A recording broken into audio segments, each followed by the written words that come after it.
It's 2001, and Ford and Firestone have a problem. Those Firestone tires on a bunch of Ford SUVs are coming apart at speed. 100 people are already dead. And a massive recall of almost 20 million tires is mounted at a cost of some $2 billion. It's the dawn of the big recall era. Toyota had its own headache a few years ago around claims of unintended acceleration that were attributed to everything from pedal design to faulty electronics to misplaced carpet mats. It did massive damage to the company's reputation. Flash forward to today, GM's recalling 2.6 million cars with bad ignition switches that can pop back to the off position, leaving the car a coasting deadweight with the airbags turned off. I am deeply sorry. We think the situation is tragic. We're deeply sorry. We apologize for what has happened. As GM CEO Mary Barra was being grilled on Capitol Hill, the refrain was familiar. What did GM know, and when did they know it? But more importantly, when did they let car owners know it? Now, recalls are a business that car makers don't want to be in. In the U.S. alone, it amounts to some $12 billion. Globally, it's more like $40 billion. That's 3 to 5% of automakers' worldwide profits. Now, know that recalls are not uncommon. One quick glance at NHTSA's recall update page, and you'll see they're like a weekly occurrence. And generally, recalls have been on the rise for years. You're not imagining things. Part of the reason that recalls are also on the rise is because cars are put to market sooner, designed more quickly, sourced from vendors all over the globe who are kind of off doing their own thing, and full of electronics where it's just harder to spot and find every bug for every use case. More than 3/4 of all recalls are issued by the manufacturer without the feds having to apply pressure. The big headline-grabbing recalls, however, usually do involve NHTSA's little-known Office of Defect Investigation. It goes into action when a pattern of complaints are filed by owners like you and me.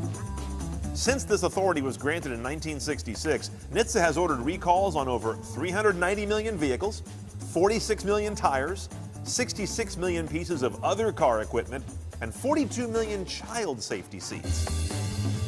A recent battle between Chrysler and NHTSA over the fuel tanks in 2.1 million Jeeps suggests recalls will get more common.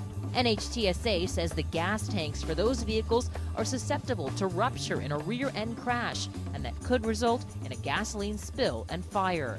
That case solidified the concept that car makers aren't necessarily off the hook just because they made a car that was safe in the year of manufacture. They may have to bring it up to evolving safety standards years later. But for the most part, car makers are only required to do a free repair under recall on cars that are 10 years old or less. You may still get a recall notice outside that window, if they can still find you, but the cost of the repair is probably on your nickel.